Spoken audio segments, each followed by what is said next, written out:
Iran, North Korea, China and Russia are one huge alliance today.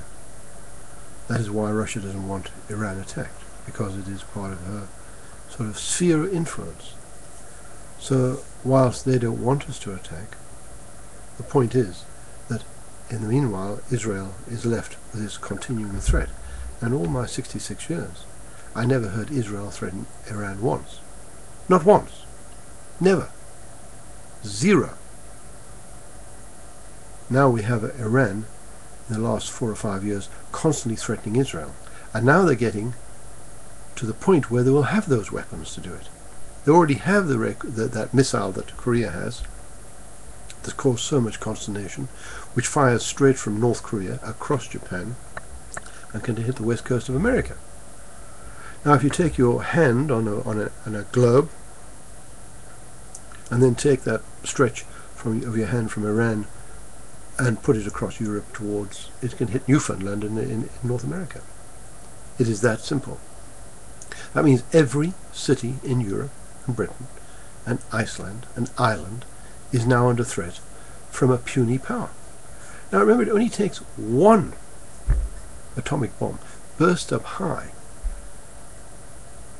I think it's called an electromagnetic pulse, to put all my computers out, all your computers out, the whole of that country and probably the West out. Only one EMP.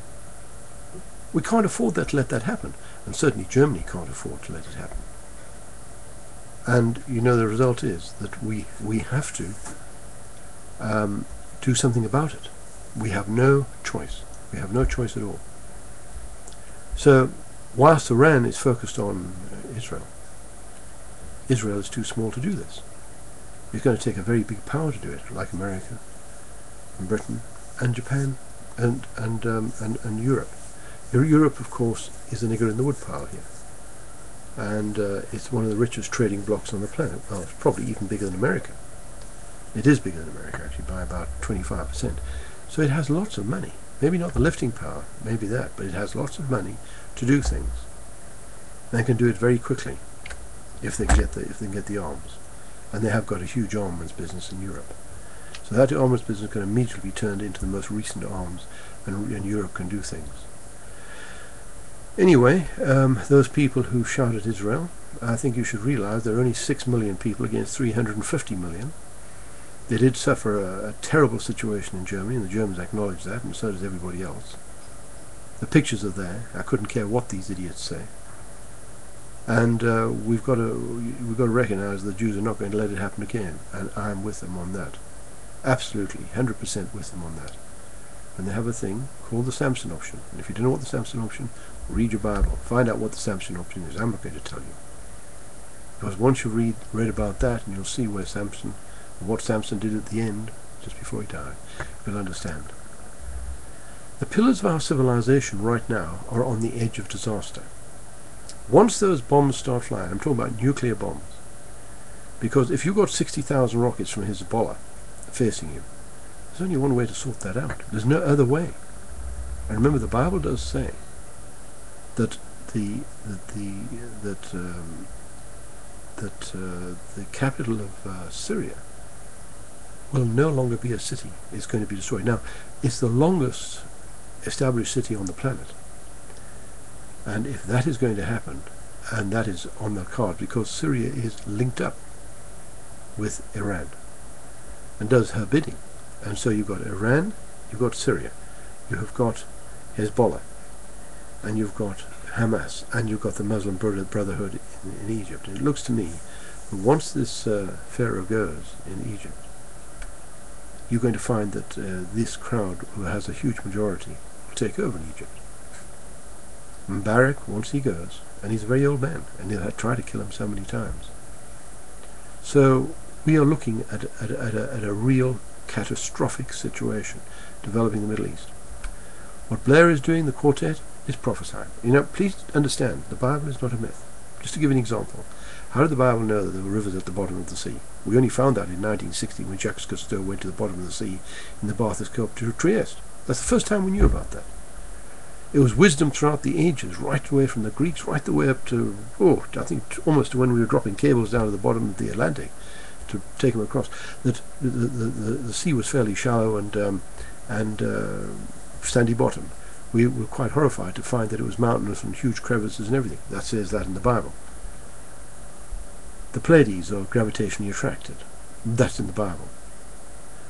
Sir Isaac Newton found diffusion of light from the Bible. So I've just given you a few examples there. It is not a myth, that book. Not a myth at all.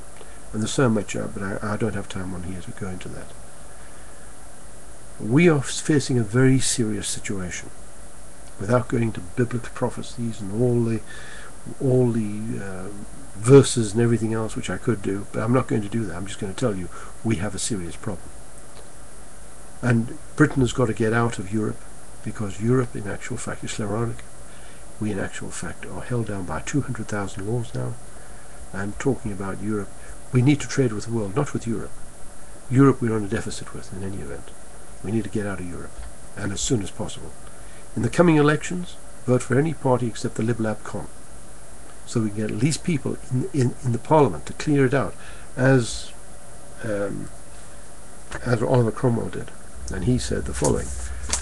He said, "It's high time for me to put an end to your sitting in this place, which you have dishonoured by your contempt of all virtue," and I might say contempt for our democracy, You've got handing company. us into a what can only be described in any terms as a dictatorship by an elite group through a commission who send the laws down to MEPs whose only job is to pass them, rubber stamp them. They don't have time to read them. The laws are sometimes a telephone book thick. They get them 2 or 3 days or maybe a week before. You can't even read the laws. But 200,000 laws you and I are now accountable for, and they've got a lot of things in them. Now this is what this country's lost, Britain has lost. Look at that. Look at that.